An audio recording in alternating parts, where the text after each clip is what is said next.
बसा के दिल में हिंदुस्तान ले चलता हूँ, मैं बसा के दिल में हिंदुस्तान ले चलता हूँ।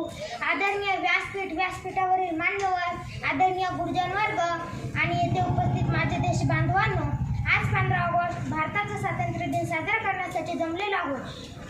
सर्वप्रथम सर्वांना या शुभ दिनाच्या हार्दिक शुभेच्छा। ये दुनिया एक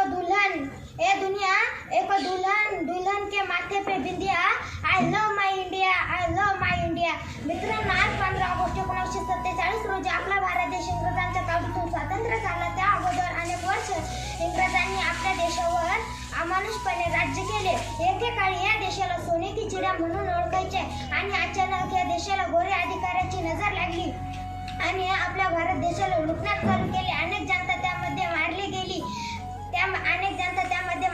भारत देशाच्या स्वातंत्र्यासाठी व संरक्षणासाठी जे सैनिक रात्र क्रांती घडत होते, अशा सैनिकांना फाशीची शिक्षा, काळ्या पाण्याची शिक्षा असा तुरुंगवास इंग्रजांनी आपल्या भारतीय लोकांवर अमानुष छळ केला। आज आपण तिरंगा ध्वज फडकवतो आणि राष्ट्रगीत गातो, तेव्हा आपल्या स्वातंत्र्य सैनिकांच्या बलिदानाचा सन्मान करण्यासाठी व त्यांच्या स्वातंत्र्याचे संरक्षण करण्याबद्दल कृतज्ञता व्यक्त करण्यासाठी थोडा वेळ देऊया। स्वातंत्र्याचा लढा हा इतिहासाच्या पानापुरता मर्यादित नाही। हेही लक्षात ठेवूया। हा एक सततचा प्रवास आहे आणि आपल्या देशाचे नशीब घडवण्यात प्रत्येकाची भूमिका आहे।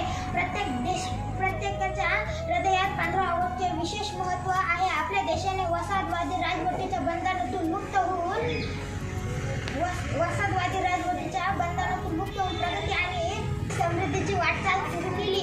हा दिवस तो दिवस आपल्या शूर पूर्वजांनी केलेल्या अग्नीत बलिदानाची आठवण करून देते, ज्यांनी स्वातंत्र्यासाठी अथक लढा दिला। म्हणूनच म्हणतो इस देश के लाले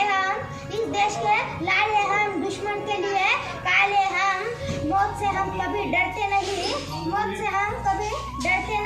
क्योंकि इस वतन के रखवाले हैं हम।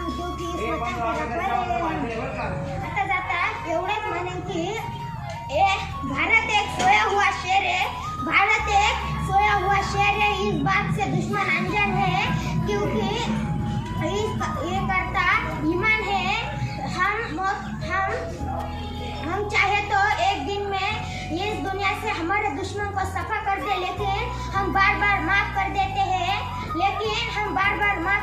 हैं, क्योंकि मेरा भारत माँ ने